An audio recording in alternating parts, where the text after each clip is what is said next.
Hello everyone, I'm Eternal Flame here, and I'm here to talk about everything we know about Sukuna's backstory and basically try and see if I can create a theory based on what we know of Sukuna's backstory and what the big reveal is going to be. Now, the reason that I'm choosing to make this theory now is because of what happened in the most recent chapter of 237, where Kashimo directly asked Sukuna basically, were you born as the strongest or did you earn that strength? And Sukuna responded with, I don't know, I was born as an unwanted child. Sukuna 100% knows why he is the strongest, by the way, that's just him BSing. But more importantly, I want to go over everything we know about Sukuna and see if we can figure out a few questions like who was the one to teach him love and how he even became the strongest to begin with. Now, a little bit of a disclaimer, I will not be talking about the legend Sukuna is based on because, I'm gonna be honest, I don't know much about it other than the fact Sukuna has a twin brother. So, yeah, I don't want to talk about it because I don't know much about it, but if one of you guys do know and actually can give a detailed explanation for how this might either help the theory or break the theory, please comment it down below. I'm really curious to read that, or just in general what your thoughts are. However, before we even get into this video, be sure to like and subscribe if I anime content like this. It's much appreciated, and let's get into things right away. Now, the first time we ever learn anything at all about Sukuna's backstory is in Chapter 3, where Gojo starts to go on about Sukuna's actual legend. He says Ryomen Sukuna with 4 arms and 2 faces is a demon of legend. The truth is, he was a human who actually existed, but that was over 1,000 years ago in the golden age of Jujutsu. Jujutsu sorcerers had sharpened their skills against him, but were ultimately defeated. With the title Ryomen Sukuna, he would traverse the ages after his death as a cursed object. We Jujutsu sorcerers wouldn't even be able to destroy his remains preserved in their own grave racks. Without a doubt, he is the king of curses. Now, there are a few interesting things that this first chapter tells us alone. For example, and this is the main thing that I find extremely interesting, Sukuna is not his true name. It is a title he has. It's not actually his name, as Gojo himself says, with the title Ryomen Sukuna. So, that is not his real name whatsoever. Furthermore, in the golden age of Jujutsu sorcery, the Heian era, when sorcerers fought against him, they got stronger as they fought, which is what the statement of in the golden age of Jujutsu sorcerers had sharpened their skills against him, but were ultimately defeated, which implies one thing about them. When they fought against Sukuna, they got stronger as time continued. Their abilities continued to advance, and they got better and better, but they could never win. Sukuna always found a way to overcome them and overwhelm them. The next time we actually learn a bit more about who Sukuna is and Sukuna's backstory, I think happens in chapter 116 when he fights against Jogo, where he says humans flocking together, curses flocking together, comparing themselves to those around them leads to weakness and stunts their growth. You should have burnt everything you desire to a cinder to reach the heights of Satoru Gojo and not worry about your future or identity, but you lack the hunger to take hold of your ideals. And I believe that is one of the biggest keys right there to showing how Sukuna truly got his strength. But I'm going to get a bit more into that later into the video and how that actually is important. But just keep that quote in the back of your mind for now. The next time that we directly learn any more lore about Sukuna that I feel is important to learn about is when Sukuna directly tells Yuji Itadori that he is the disgraced one after the angel tells Yuji that the player they're hunting down is the disgraced one, which tells us something that Sukuna more than likely used to be in the eyes of grace of someone, or more than likely God, considering it's Angel who says that in the direct religion parallels that Angel constantly draws, and then he did something incredibly messed up to get out of the eyes of grace. Because in one version it's called the Disgraced One, another translation is called the Fallen, but either way they give the same message, even though the Fallen is a lot cooler of a title. I just want to mention this, Sukuna also eventually more than likely found Urame and got Urame to join them. We don't exactly know the method of how, we just know Urame is Sukuna's chef, and Urame is the only person who's actually kinda close to Sukuna, and I give close with quotation marks. Something else that I think is extremely important and extremely underlooked is what we find out in chapter 208, where Tengen directly approaches Kenjaku, and Kenjaku comments on the fact that Tengen is trying to make their face look like Sukuna. And this is something I really want to talk about in a bit, but I don't think we should talk about it right now. But this is probably one of the most important things because it is causing a direct relation between Tengen and Sukuna. And finally, one of the most important things that we learned when it came to Sukuna's backstory happened in chapter 219, when he was fighting against Yorozu, and Yorozu tries to convince Sukuna that she can be the one who can teach Sukuna about love, but Sukuna makes a smirking face and finds it kind of funny, and then Yorozu immediately says that someone has already taught him about love, and she tells him he's wrong and that's not what real love is, and she will show him. But that's not what's important. What's important here is someone has already taught Sukuna what love is. And for people who do not know what love is effectively in JJK the ability to throw everything you have at an opponent, the ability to fight someone with no alternative motives and just fight them and give them everything you have and throw everything you have at them. Look at why Gojo didn't think Sukuna was satisfied at the end of their battle. Oh, and also what we find out in the most recent chapter of Sukuna straight up saying he was an unwanted child. And there is also one more important thing that everyone has talked about, which is the fact Sukuna is a twin in the original legend, and I do think Sukuna is still going to be a twin here, but now I'm going to get into how I think Sukuna got so powerful, and how all of the hints, in my opinion, have been laid out for this to be the potential backstory reveal, at least in my opinion, for this theory. Now that we have everything, I want to put it all together to show what we do have. So the main things that we know for a fact is Sukuna more than likely did not gain his strength from his parents, purely because of the fact he does say he's an unwanted child, but he doesn't go more in depth when he's talking to Kashimo, so I do think it is Sukuna himself who had gained his own strength.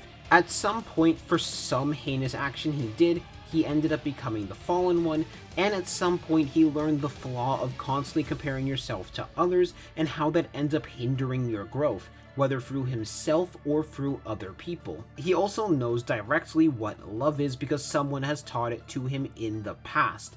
Furthermore, he also is comparable to Tengen by Kenjaku's own statement of Tengen trying to look like Sukuna, because he says, "You're trying to look like them," and immediately an image of Sukuna ends up coming up. Finally, we know at some point he gained the title of Ryomen Sukuna, as well as fought against several Heian sorcerers and never could be defeated once, turning himself into fingers after seeing Kenjaku do it once, and helping him out with it once. Now, you might be wondering, okay, what does this all mean, Eternal? What are you going to say your prediction is? And I do need to say this. This entire theory heavily relies on the fact that Sukuna is a twin. If this ends up not being true, then this entire theory will not make sense, but it heavily relies on that. Now, you might be wondering, why does it rely so much on there being twins and Sukuna and whoever Sukuna's twin is being twins? Well, because of one simple thing we know well about twins, which is that twins nerf each other because they are both treated as one entity. For example, with Maki and Mai, it's more like Mai got all of the cursed energy and Maki only got a slight bit of it. While Maki wanted to train, Mai didn't want to train at all, thus resulting in Maki's growth being extremely stunted until one day Mai died and all the power went to Maki directly, where they got full access to the heavenly restriction. Twins are also considered an extremely cursed thing within Jujutsu Kaisen because being twins ends up nerfing you. Because if we were to just say, hey, twins likely aren't all suffering the same fate as Mai and Maki did, it's more than likely that they both are only at half of their cursed energy because they are both considered the same entity to begin with. So I believe the reason that Sukuna was unwanted was because he was a twin, and during the Heian era where power meant everything, two people who were born weak because they were twins would not be wanted, so both of the children were more than likely thrown out as a result of that. So I then believe right after the both of them began to train to try and get themselves stronger and stronger with time, thus learning what the meaning of love is in the process. And I believe the one who was stronger between the two of them was actually Sukuna's brother and not Sukuna himself, purely because Sukuna is the one who was taught what love was, and he knows quite well what love was, which means he was more than likely the one throwing everything he had at an opponent who was stronger than him. This would also fit in with the entire humans flocking together, curses flocking together quote he said to Jogo, where he says comparing themselves to those around them leads to weakness and stunts their growth. I believe that Sukuna and his brother likely had equal amounts of potential, but because Sukuna was probably the one who started training a little bit later, he constantly compared himself to his brother and he always thought of himself as weaker. thus leading to his growth being stunted at that very point. But if you've been following along with the rest of the video, I think you know where I'm going with this. Sukuna more than likely ended up defeating and more than likely consuming his own brother, burnt everything he desired to a cinder in order to reach the heights of the strongest, without any worry about future or identity. He gained the hunger to take hold of his own desires by defeating his brother and absorbing his brother into himself, resulting in Sukuna gaining the benefits of having both his and his own brother's cursed energy, who both of them were most likely decent tier fighters back then, but when combined into one, it created an entirely different beast.